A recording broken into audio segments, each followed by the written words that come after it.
Assalamualaikum warahmatullahi wabarakatuh. Salam sejahtera buat kita semuanya. Ketemu lagi adik-adik di channel Kakak Guru. Dan hari ini seperti biasa kita akan belajar pelajaran bahasa Indonesia. Dan materi yang akan kita pelajari adalah materi yang selalu keluar di ujian, yaitu adalah ide pokok.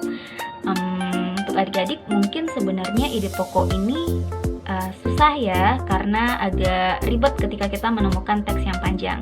Tapi ketika teksnya pendek itu lebih gampang lagi. Nah, jadi kakak akan bahas bagaimana sih trik menentukan ide pokok yang cepat itu seperti apa. Jadi adik-adik jangan lupa diperhatikan baik-baik. Sebelum kita bahas materi tentang ide pokok ini, kakak ajakin lagi untuk adik-adik like dan juga subscribe channel ini biar kakak lebih semangat lagi untuk memberikan pelajaran kepada adik-adik semuanya. Dan jangan lupa share juga jika kamu ngerasa video ini bermanfaat. Oke lah, kalau gitu adik-adik, ide pokok. Nah, ide pokok seperti yang kita tahu, ini adalah inti pembahasan sebuah paragraf. Nah, ide pokok ini kalau adik-adik mau menentukan sebuah ide pokok, hal pertama yang harus adik-adik lakukan adalah mencari kalimat utama. Nah, karena ide pokok ini terdapat dalam kalimat utama, dan kalimat utama ini adalah kalimat inti. Jadi, ide pokok merupakan intisari dari kalimat utama. Sedangkan jenis paragrafnya nih adik-adik berdasarkan letak kalimat utamanya ada 4 jenis paragraf.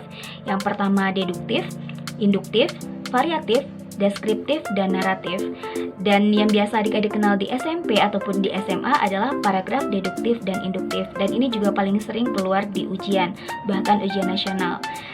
Jadi kuncinya ada nih adik-adik. Paragraf deduktif kalimat utamanya terdapat di awal, sedangkan paragraf induktif kalimat utamanya terdapat di akhir. Maka dari itu dua-dua ini biar adik-adik gampang mengingatnya, kakak singkat menjadi DEWAL in here. Ini adalah singkatan dari deduktif di awal, induktif di akhir.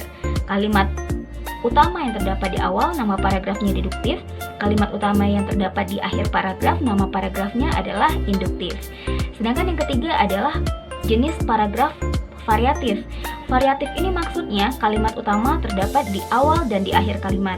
Jadi pada akhir kalimat adik-adik ditegaskan lagi ide pokok yang terdapat di dalam kalimat sebelum-sebelumnya. Terakhir adalah paragraf deskriptif atau naratif. Nah, di sini letak kalimat utama tersebar di dalam paragraf. Bisa jadi semua kalimat di dalam paragraf tersebut adalah kalimat utamanya. Nah, itu dia adik-adik. Mungkin kita bisa langsung lihat contohnya. Ini contoh kita menemukan kalimat utama. Bacalah paragraf berikut. Sering terjadi pembakaran hutan pada lahan perkebunan memberikan dampak buruk. Dampak buruk tersebut bisa berupa tanah longsor. Bila dibiarkan dalam waktu lama, bisa terjadi banjir. Hal lain yang bisa terjadi adalah kekurangan air tanah. Nah, yang ditanya adalah ide pokok paragraf tersebut. Sebelum adik-adik menentukan ide pokoknya, cari terlebih dahulu kalimat utamanya. Menentukan kalimat utama, kita langsung cek kalimat pertama dan kalimat terakhir. Manakah di antara dua kalimat ini yang kira-kira berisi pembahasan untuk keseluruhan paragraf? Apakah kalimat pertama atau kalimat terakhir? Kita bisa lihat ya, sering terjadinya pembakaran hutan pada lahan perkebunan memberikan dampak buruk. Sedangkan kalimat terakhir, hal lain yang bisa terjadi adalah kekurangan air tanah. Kata hal lain ini akan membuat kita ragu adik-adik. Apa sih maksud hal lain? Harus ada penjelasan pada kalimat-kalimat sebelumnya.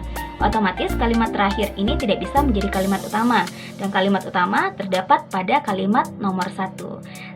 Sering terjadi pembakaran hutan pada lahan perkebunan memberikan dampak buruk. Nah, ide pokok tadi adalah intisari dari kalimat utama. Kita lihat opsinya. A. Pembakaran hutan pada lahan perkebunan. B. Dampak buruk pembakaran hutan. C. Banjir dan tanah longsor. D. Kurangnya cadangan air. Itu dia. Jadi jelas ya adik-adik kalau ide pokoknya terdapat pada opsi yang B. Itu dia adik-adik, gampang kan menentukan kalimat utama dan juga ide pokok. Nah, untuk adik-adik bahas soal lebih banyak lagi dan coba terus gali apa yang dimaksud dengan ide pokok dan kalimat utama. Sekian adik-adik, terima kasih. Assalamualaikum warahmatullahi wabarakatuh.